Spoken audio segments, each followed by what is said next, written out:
Hello student, welcome back to Pragati classes. तो आप सभी स्टूडेंट जिनके पास कंप्यूटर एप्लीकेशन सब्जेक्ट है और उनका एग्जाम होने वाला है 8 दिसंबर को, तो आप सभी के लिए 100 एमसीक्यू सुपर सीरीज जो जिससे कि आप फाइनल रिवीजन कर सकते हैं और जिससे जो है आपको कई सारे क्वेश्चन जो है एग्जाम में आपको देखने को मिलेंगे। तो स्टार्ट कर लेते हैं अपनी सीरीज को। इस वाली वीडियो में हमने कवर किए हैं टोटल 50 क्वेश्चन, नेक्स्ट वीडियो में कवर करेंगे 50 क्वेश्चन और ये 50 क्वेश्चन जो है आपका साइबर एथिक्स में से है, ठीक है ना। तो स्टार्ट कर लेते हैं अपने क्वेश्चन नंबर 1 से। Exploring appropriate and ethical behaviours related to online environment and digital media is called. मतलब इन्होंने क्या कहा कि एक तरीके से एप्रोप्रिएट और एथिकल बिहेवियर को एक्सप्लोर करना रिलेटेड टू, मतलब किससे रिलेट करता है वो ऑनलाइन इन्वायरमेंट और डिजिटल मीडिया से, तो उस चीज को क्या बोला जाता है, तो उस चीज को ही टर्म दिया जाता है साइबर एथिक्स का। तो फर्स्ट क्वेश्चन का आपका बी ऑप्शन हो गया करेक्ट। नेक्स्ट क्वेश्चन है anyone who uses digital technology along with internet. कोई भी ऐसा इंसान जो कि डिजिटल टेक्नोलॉजी को यूज करता है इंटरनेट के साथ, उसे क्या बोलते हैं? तो उसको बोलते हैं हम डिजिटल सिटीजन या फिर नेटिजन, ठीक है ना। दोनों ही टर्म्स जो है बोला जा सकता है क्योंकि नेटिजन का दूसरा मतलब ही है डिजिटल सिटीजन। तो आपका बोथ ए एंड बी हमारा करेक्ट आंसर हो जाएगा। नेक्स्ट और हमारा क्वेश्चन नंबर 3 है as an ethical digital citizen we need to be careful. मतलब एक एथिकल डिजिटल सिटीजन होने के नाते हमें किस चीज़ से केयरफुल होने की ज़रूरत होती है? जब हम जो है इंटरनेट पे वीडियो को स्ट्रीम करते हैं, ऑडियो को स्ट्रीम करते हैं या फिर किसी इमेजेस या फाइल्स को डाउनलोड करते हैं, तो हमें इन सारी चीज़ों को लेकर केयरफुल होने की ज़रूरत है। थर्ड क्वेश्चन का आपका डी ऑप्शन हो जाएगा करेक्ट। नेक्स्ट है the etiquettes which are follows during the social interaction is called. Social interaction के टाइम पे ऐसे कौन जो एटिक्यूट्स हमें फॉलो करना होता है उसको क्या बोला जाता है? तो उसको बोलते हैं नेट एटिक्यूट्स। फोर्थ क्वेश्चन का आपका सी ऑप्शन करेक्ट है। नेक्स्ट क्वेश्चन है which of the following includes email, texting, instant messaging, talking on the cell phone, audio और video conferencing, posting on forum, social networking sites etc. मतलब इनमें से कौन सी ऐसी चीज़ है जिसके अंदर ये सब कुछ इंक्लूड होता है, ठीक है ना। तो that is called digital communication. Fifth question का आपका ए ऑप्शन करेक्ट है। नेक्स्ट क्वेश्चन है which of the following is a way to avoid plagiarism when using material from the internet. जब आप इंटरनेट से कोई मटेरियल यूज कर रहे हो और आप चाहते हो कि आप प्लेगरिज्म से बच जाओ, मतलब आप प्लेगरिज्म मतलब क्या है कि किसी और का मटेरियल को आपने एज इट इज कॉपी कर लिया, ठीक है ना। और जैसे हम कोई भी चीज़ लिखा हुआ है उसको आपने सेम टू सेम ले लिया तो आप पे प्लेगरिज्म का केस हो सकता है, ठीक है ना। लेकिन अगर आपको प्लेगरिज्म को अवॉइड करना है तो उसके लिए आपको क्या क्या चीज़ जो है इनमें से कर सकते हो, ठीक है ना।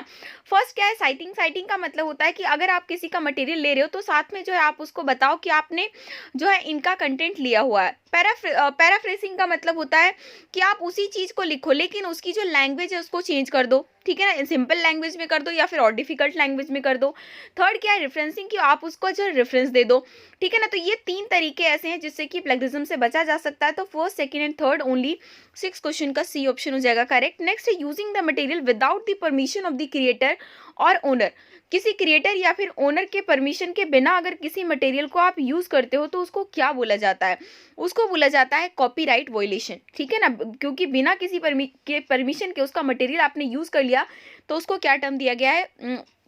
कॉपीराइट वायलेशन का। नेक्स्ट है which performs encourages users to share their thoughts and experience through post और पिक्चर। इनमें से कौन सा ऐसा प्लेटफॉर्म है जो कि यूजर को इनकरेज करता है कि वो अपने विचार, अपने एक्सपीरियंस जो है पोस्ट या फिर पिक्चर के थ्रू जो है शेयर करें? तो वो हमारा प्लेटफॉर्म क्या है? Social media. आप सभी उससे वाकिफ हैं। नेक्स्ट क्वेश्चन है which etiquettes you need to follow while using the social media. जब आप सोशल मीडिया को यूज करते हो तो उस टाइम पे आपको कौन कौन से एटिक्वेट्स जो है वो फॉलो करने चाहिए, ठीक है ना। तो उस टाइम पे क्या है आपको जो है जब भी आप सोशल मीडिया चला रहे हो तो आपका पासवर्ड बहुत ही वाइजली तरीके से चूज करना चाहिए ताकि कोई जो है मतलब इस तरीके से गेस ना कर ले। आप किसको know who you be friend, आप जिसको फ्रेंड बना रहे हो तो उसको आप जानते हो या नहीं जानते, और फेक इन्फॉर्मेशन से जरूर सावधान रहना चाहिए। तो all of these would be correct answer. Next है what happen with the photo which you have uploaded first and then deleted from the social media account. आपने किसी फोटो को पहले अपलोड किया फिर डिलीट किया सोशल मीडिया अकाउंट से, तो उसके साथ होता क्या है? तो उसमें होता क्या है ना, जैसे आप फोटो डिलीट करते हो तो आपके अकाउंट से डिलीट हो जाएगा, दूसरों को भी नहीं दिखेगा लेकिन सर्वर पे वो हमेशा पड़ा रहता है, ठीक है ना। तो 10th क्वेश्चन का आपका डी ऑप्शन हो जाएगा करेक्ट। नेक्स्ट क्वेश्चन है the buying and selling information products and services over the computer communication network is called. जब हम कंप्यूटर कम्युनिकेशन नेटवर्क के थ्रू मतलब इंटरनेट के थ्रू जब हम बाय और या सेल करते हैं किसी भी चीज़ को, चाहे इन्फॉर्मेशन हो, प्रोडक्ट हो, सर्विसेज हो, तो उसको क्या बोलते हैं? उसको टर्म दिया जाता है ई कॉमर्स का। तो 11th क्वेश्चन का आपका बी ऑप्शन हो गया करेक्ट। नेक्स्ट क्वेश्चन है which behaviour is compulsory while selling और बाइंग गुड्स और सर्विसेज ओवर इंटरनेट। कौन सा बिहेवियर कंपलसरी है जब भी आप कोई गुड्स और सर्विसेज को बाय कर रहे हो या फिर सेल कर रहे हो इंटरनेट पर? तो उस पर जो है ना एथिकल बिहेवियर बहुत ही कंपलसरी, जो भी एथिकल है उसको फॉलो करना ही चाहिए सबको, चाहे वो सेलर हो चाहे वो बायर हो। तो 12th का आपका बी ऑप्शन हो गया करेक्ट। नेक्स्ट क्वेश्चन है which of the following plays an important role in growth of e commerce. E commerce की ग्रोथ में इंपॉर्टेंट रोल कौन सा चीज़ प्ले करता है? तो सबसे इंपॉर्टेंट रोल जो प्ले करता है ना वो है आपकी क्या? Information security. क्योंकि जब ई कॉमर्स पे सारी चीज़ें हो रहा है इंटरनेट के थ्रू, तो बहुत ज़्यादा ज़रूरत है कि जो भी यूज़र है और जो भी इवन सेलर भी है, तो उनके जो है इन्फॉर्मेशन को सिक्योरिटी प्रोवाइड करना is the major important role. तो 13 क्वेश्चन का आपका डी ऑप्शन हो गया करेक्ट। नेक्स्ट है in e commerce the uses of user data is depend upon. E commerce के अंदर जो यूजर डाटा का मतलब जो भी यूजर ने डाटा वहां पर दिया है तो उसका यूजेस वो किस तरीके से करेगा, ये मतलब ये किस पे डिपेंड करता है? तो ये जो है कंपनी की पॉलिसी पे डिपेंड करता है, ठीक है ना। तो आपका 14 क्वेश्चन का सी ऑप्शन हो गया करेक्ट। नेक्स्ट क्वेश्चन है दी मर्चेंट और seller must clearly state about how the user data will be used in. मतलब मर्चेंट और सेलर को क्लियरली बताना पड़ता है कि यूजर डाटा को वो किस तरीके से यूज करेगा। तो वो किस चीज में बताता है? क्या वो लाइसेंस डॉक्यूमेंट में बताता है, टर्म्स एंड कंडीशन में, एग्रीमेंट डॉक्यूमेंट में, या फिर ऑनलाइन रजिस्ट्रेशन में? तो आपको बता दें कि ये सारी चीजें जो किस में बताएगा वो टर्म्स एंड कंडीशन में। 15 क्वेश्चन का बी ऑप्शन हो गया करेक्ट। नेक्स्ट क्वेश्चन है which of the following provides legal recognition of transaction carried out by the means of e commerce. E commerce के टाइम पे मतलब कि सारे जो ट्रांजेक्शन है वो लीगल, उसका लीगल रिकॉग्निशन जो है कौन सी चीज जो है प्रोवाइड करता है? That is cyber law. IT act नहीं है इसका आंसर, आप कंफ्यूज मत होना। साइबर लॉ के अंदर सारी चीजें लिखी हुई है कि ट्रांजेक्शन के टाइम पे कौन कौन सी चीजें जो है जो लीगल रिकॉग्निशन जो प्रोवाइड कराता है। तो that is cyber law. 16 question का आपका सी ऑप्शन करेक्ट हो गया। नेक्स्ट क्वेश्चन है intellectual property right protect the use of information and ideas that are of which type of value. Intellectual property right जो है किस टाइप मतलब कि वो क्या करता है? हमारे इंफॉर्मेशन और आइडियाज को प्रोटेक्ट करने का काम करता है। तो ये एक किस टाइप के वैल्यू का एग्जाम्पल है? क्या एक सोशल वैल्यू है, मोरल वैल्यू है, या फिर कमर्शियल वैल्यू है? तो इंटेलेक्चुअल प्रॉपर्टी जो राइट है वो कनेक्ट किससे होता है? कमर्शियल वैल्यू से, ठीक है ना। तो आपका ये 17 क्वेश्चन का सी ऑप्शन करेक्ट हो जाएगा। नेक्स्ट क्वेश्चन है the term intellectual property right covers which of the following. Intellectual property right के अंदर इनमें से किस चीज को कवर किया जाता है? तो आपको बता दें इंटेलेक्चुअल प्रॉपर्टी राइट के अंदर जो है ये तीनों ही चीजें कवर होती हैं, चाहे वो कॉपीराइट हो, चाहे वो पेटेंट हो या ट्रेडमार्क हो। All of the above are the example of intellectual property right, ठीक है। तो 18 क्वेश्चन का आपका डी ऑप्शन हो गया correct. Next which of the following is not an example of intellectual property right. इनमें से कौन सा जो है इंटेलेक्चुअल प्रॉपर्टी राइट का एग्जाम्पल नहीं है? तो अभी हमने पढ़ा पेटेंट तो है ही, ट्रेडमार्क भी है, और इंडस्ट्रियल का कोई जो डिजाइन होता है वो भी जो है as a intellectual property right के रूप में यूज किया जा सकता है। लेकिन पासवर्ड जो है ना वो एग्जाम्पल नहीं है इंटेलेक्चुअल प्रॉपर्टी राइट का। नेक्स्ट है उसके बाद फिल इन द ब्लैंक्स है is a right given by government to an inventor to protest his और हर इन्वेंशन बीइंग यूज्ड और copied from a fix period of time. Fix period of time के लिए अगर किसी बंदे ने कोई खोज की है तो उसको गवर्नमेंट क्या करता है? मतलब प्रोटेक्ट करता है ताकि उस चीज़ को कोई और यूज़ ना करे, कॉपी ना करे एक फिक्स टाइम के लिए। तो उस चीज़ को क्या टर्म दिया जाता है? That is called patent. जो गवर्नमेंट पेटेंट देती है तो वो पेटेंट जो है उसका वो यूज़ करता है कि उस इन्वेंशन का कोई और यूज़ नहीं कर सकता है, ठीक है। तो 20 का आपका सी ऑप्शन करेक्ट हो गया। Next which of the following can not be exploited by assigning or by licensing the rights to other. इनमें से कौन सी ऐसी चीज है जिसको मतलब कि किसी और को असाइन नहीं किया जा सकता? मतलब कि अगर आपका है ना तो आप किसी को बेच नहीं सकते, ठीक है ना, या फिर आप दे भी नहीं सकते चाहे पेमेंट लेकर ही एंड ऑल। तो दैट इज पेटेंट दे सकते हो, डिजाइन दे सकते हो, लेकिन ट्रेडमार्क नहीं दे सकते। 21 का आपका सी ऑप्शन हो गया करेक्ट।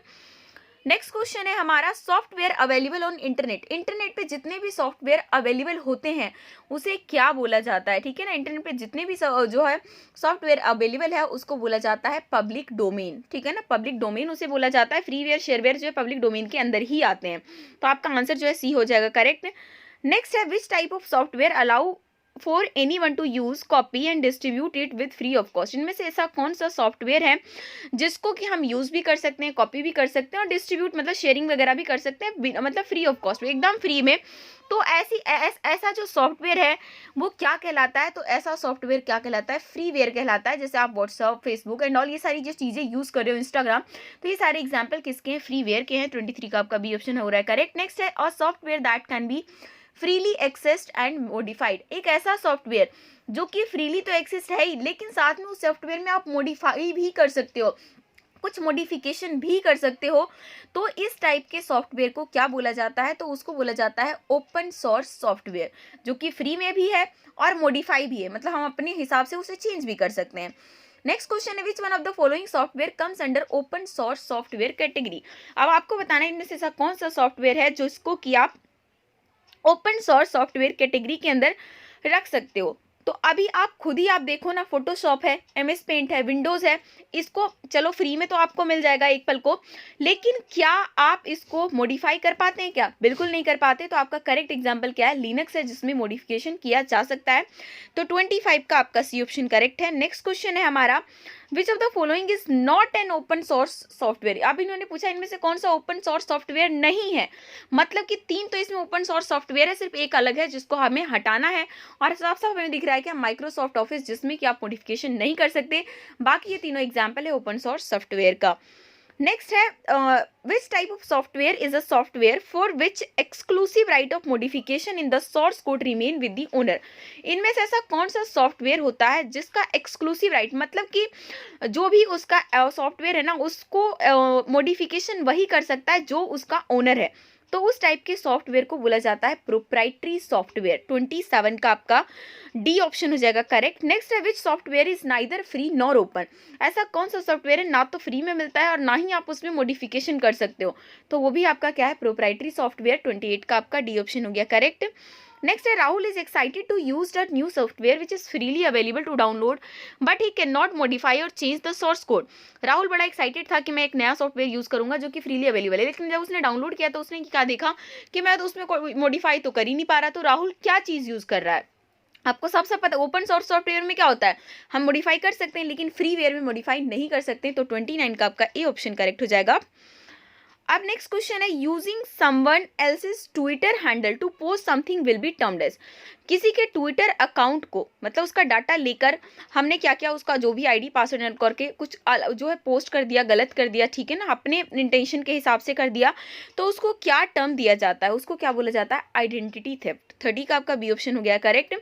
नेक्स्ट है standard security protocol that establishes encrypted link between a web server and a browser is called. एक स्टैंडर्ड सिक्योरिटी प्रोटोकॉल जो कि क्या करता है? एक इंक्रिप्टेड लिंक एस्टैब्लिश करता है वेब सर्वर और ब्राउजर के बीच में, तो उसको बोला जाता है एसएसएल टेक्नोलॉजी, ठीक है ना। 31 का आपका सी ऑप्शन करेक्ट है, secure socket layer technology. SSL का फुल फॉर्म भी आपसे पूछ लेंगे, that is secure socket layer. तो 31 का आपका सी ऑप्शन करेक्ट है। नेक्स्ट है secure data transmission means. Secure data transmission का क्या मतलब है? सिक्योर डाटा ट्रांसमिशन का मतलब है कि जो भी डाटा हमने डाला है उसको कोई भी अनऑथराइज्ड पर्सन एक्सेस ना कर पाए जब वो ट्रांसमिट हो रहा है, ठीक है ना। तो आपका 32 का बी ऑप्शन करेक्ट है। नेक्स्ट क्वेश्चन है which of the following technique can be use for the security of data. इनमें से कौन सी टेक्निक का यूज किया जाता है ताकि डाटा की सिक्योरिटी बने रहे? तो सिक्योरिटी बनाए रखने के लिए authentication, authorization, encryption, all of the above आपका करेक्ट है 33 का। नेक्स्ट क्वेश्चन है which will be use as safe protocol to transfer file को ट्रांसफर करने के लिए इनमें से किसको as a safe protocol use किया जाता है? तो that is called secure file transfer protocol. तो 35 का आपका 34 का सॉरी ए ऑप्शन हो गया करेक्ट। नेक्स्ट क्वेश्चन है which one of the following is a protocol that is generally used in URL address. URL address में किस टाइप का प्रोटोकॉल यूज किया जाता है? तो यूआरएल में यूज होता है आपका HTTP, जिसका फुल फॉर्म है हाइपर टेक्स्ट ट्रांसफर प्रोटोकॉल, ठीक है ना। हाइपर टेक्स्ट जो है ट्रांसफर प्रोटोकॉल। तो आपका बी ऑप्शन हो गया करेक्ट। नेक्स्ट है is a economic and social inequality with regard to access to use of और impact of ICT information and communication technology। मतलब इनमें से ऐसा कौन है जिसकी वजह से इकोनॉमिक और सोशल इनिक्वालिटी है, तो उसको मतलब क्या टर्म दिया जाता है, वो है क्या, डिजिटल डिवाइड। डिजिटल डिवाइड का मतलब क्या है कि लोग जो है ना इंटरनेट का इक्वली में मतलब यूज़ नहीं कर पा रहे हैं, उसमें इनिक्वालिटी आ रखी है, ठीक है ना, वेरिएशन आ रखे हैं। और इसका बेस्ट एग्जाम्पल है जैसे गाँव के लोग अभी भी इंटरनेट से उतने ज़्यादा परिचित नहीं है जितने कि हम शहर वाले हैं, ठीक है ना। तो इसको जो टर्म दिया जाता है इकोनॉमिक एंड सोशल इनइक्वालिटी जैसे वर्ड आ जाएगा ना, आप समझ लेना कि डिजिटल डिवाइड बोलना चाह रहा है। तो 36 का आपका सी ऑप्शन करेक्ट है। नेक्स्ट है which is a type of software design to help the users computer detect virus and avoid them. इनमें से एक ऐसा कौन सा सॉफ्टवेयर है जिसको कि इसलिए डिजाइन किया जाता है ताकि कोई भी कंप्यूटर में वायरस हो तो उसको डिटेक्ट करे और फिर अवॉइड कर पाए, तो वो चीज़ क्या होती है, एंटीवायरस। 37 का आपका सी ऑप्शन करेक्ट हो गया। नेक्स्ट है which one of the following is a type of antivirus program. इनमें से कौन सा जो है एंटीवायरस प्रोग्राम का एग्जाम्पल है, तो ऑप्शन में दिया क्यूखिल, मैकेफी और कैस्पर्सकी, तीनों के तीनों जो है फेमस एंटीवायरस प्रोग्राम है, तो इसलिए आपका D all of the above हमारा हो जाएगा करेक्ट। नेक्स्ट है to make exact copy of a program is termed as, मतलब किसी प्रोग्राम की एग्जैक्ट कॉपी बना लेना, उसको क्या टर्म दिया जाता है, उसको टर्म दिया जाता है सॉफ्टवेयर पायरेसी का, और ये भी गलत ही बात है, ठीक है ना। तो आपका 39 का ए ऑप्शन हो जाएगा करेक्ट। नेक्स्ट है which of the following refers to all the legal and regulatory aspect of internet and world wide web. मतलब इंटरनेट और वर्ल्ड वाइड वेब पे हम जितने भी काम कर रहे हैं, तो जितना भी लीगल और रेगुलेटरी एस्पेक्ट है वो किस चीज़ में डिफाइन किया हुआ है, ये हमसे पूछना चाह रहे हैं, तो वो आपका क्या है, साइबर लॉ है। 40 का आपका जो है बी ऑप्शन करेक्ट होगा। अब आगे चलते हैं नेक्स्ट क्वेश्चन 41 में, विच of the following is not a type of cyber crime. इसमें से कौन सा साइबर क्राइम का एग्जाम्पल नहीं है, तो डाटा थेफ्ट हो गया, फोर्जरी हो गया, damage to data and system, ये सारे एग्जाम्पल है साइबर क्राइम का। लेकिन क्या हम एंटीवायरस इंस्टॉल कर रहे हैं तो क्या हमने क्राइम कर दी क्या, नहीं, बिल्कुल नहीं करिए। तो 41 का आपका डी ऑप्शन हो जाएगा करेक्ट।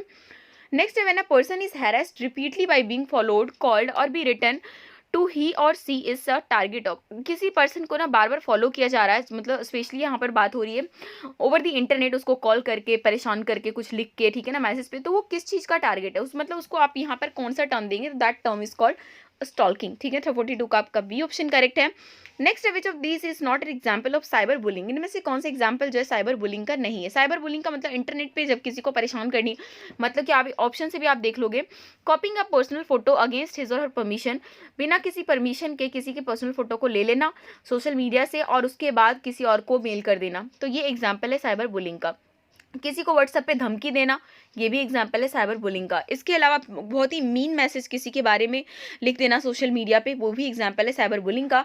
लेकिन अगर किसी क्लासमेट को आप उसको स्कूल कॉरिडोर में अगर उसे आप छेड़ोगे तो उससे साइबर बुलिंग नहीं बोल सकते, ठीक है ना। तो आपका ये 43 का बी ऑप्शन करेक्ट होगा।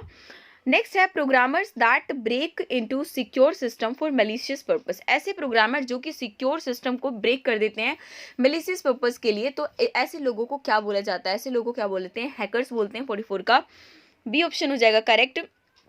नेक्स्ट है program design to replicated and eat up a computer storage. एक ऐसा प्रोग्राम जो कि इसलिए डिज़ाइन किया जाता है ताकि वो कंप्यूटर में जाके जो है ना कंप्यूटर का स्टोरेज खत्म कर दे, तो इस चीज़ को क्या बोला जाता है, तो दैट इज कॉल्ड वॉर्म। तो 45 का आपका सी ऑप्शन हो जाएगा करेक्ट। नेक्स्ट है हार्डवेयर और software that filters the data that enters a system when connected to a network is called. एक ऐसा हार्डवेयर या फिर सॉफ्टवेयर जो क्या करता है, डाटा को फिल्टर कर देता है जैसे ही सिस्टम में एंटर करता है, और जब भी हम मतलब नेटवर्क से कनेक्टेड होते हैं तो उस चीज़ को क्या बोला जाता है, तो उस चीज़ को हम क्या बोलते हैं, फायरवॉल है बोलते हैं, और ये सेफ्टी के लिए, ठीक है। 46 का आपका जो है सी ऑप्शन करेक्ट हो गया। नेक्स्ट है type of computer crime use to attack steal user data including login name, password and credit cards number. तो उस टाइप के कंप्यूटर क्राइम को आप क्या कहोगे जो कि यूजर के डाटा को स्टील कर लेता है, चाहे लॉगिन नेम हो, पासवर्ड हो, क्रेडिट कार्ड के नंबर हो, तो उस चीज़ को जो है टर्म दिया जाता है फिशिंग का, ठीक है ना। 47 का आपका ए ऑप्शन करेक्ट हो जाएगा, ठीक है ना। लॉगिन एंड ऑल ये सारी यूज़ कर लोगे तो डेफिनेटली आप जो है उसकी आईडी वगैरह को एक्सेस कर सकते हो। तो 47 का आपका ए ऑप्शन हो रहा है करेक्ट। नेक्स्ट क्वेश्चन है a scamming practice in which malicious code is installed on a personal computer or server misdirecting users to fraudulent website without knowledge or permission. मतलब एक ऐसा स्कैमिंग प्रैक्टिस जिसके अंदर एक कोड इंस्टॉल करवा दिया जाता है और मिसलीडिंग करते हैं यूज़र को ताकि वो उस वेबसाइट पे पहुंचे, जबकि उसे पता भी नहीं होता, कि ना उसकी नॉलेज होता है ना उसका परमिशन होता है, तो इसको क्या बोला जाता है, तो इसको टर्म दिया जाता है फार्मिंग का, ठीक है, 48 का आपका बी ऑप्शन करेक्ट है। नेक्स्ट है to avoid problem while working with internet. Internet से में जो भी आप काम कर रहे हो तो उसमें समस्याओं से बचने के लिए आपको कौन कौन से प्रिकॉशंस लेने चाहिए। फर्स्ट क्या है, आपको एंटीवायरस अपने कंप्यूटर पे इंस्टॉल करना चाहिए। फाइल्स को अपने आपकी जो फाइल है उसका बैकअप लेते रहना चाहिए और कोई भी अननोन लिंक्स पे क्लिक नहीं करना चाहिए। तो D all of the above हो जाएगा करेक्ट। नेक्स्ट क्वेश्चन है question number 50। Commercial program made available to the public illegally. Commercial program जो कि अवेलेबल करा दिया जाता है पब्लिक को इलीगली, मतलब कि ना वो चीज़ पब्लिक को नहीं मिलना चाहिए। मतलब एक ऐसा सॉफ्टवेयर, मतलब पायरेटेड सॉफ्टवेयर जो कि डिस्ट्रीब्यूट कर दिया जाता है ओवर द इंटरनेट, तो उसको क्या टर्म दिया जाता है, दैट इज कॉल्ड वायरस। ठीक है ना, तो 50 का आपका बी ऑप्शन करेक्ट हो गया। होपफुली आपको वीडियो पसंद आई, वीडियो को लाइक करिए, अपने दोस्तों के साथ शेयर कीजिए। नेक्स्ट वीडियो हम अपने अगेन करेंगे top 50 question from the HTML। ठीक है ना, तब तक वीडियो को जो आपको अपने सभी दोस्तों के साथ शेयर करना है और वीडियो को लाइक तो जरूर ही करना है, और चैनल पे नए जुड़े हैं तो सब्सक्राइब करके बेल आइकन भी क्लिक कर लेनी है ताकि जो नई वीडियो की नोटिफिकेशन आपको तुरंत से तुरंत मिले।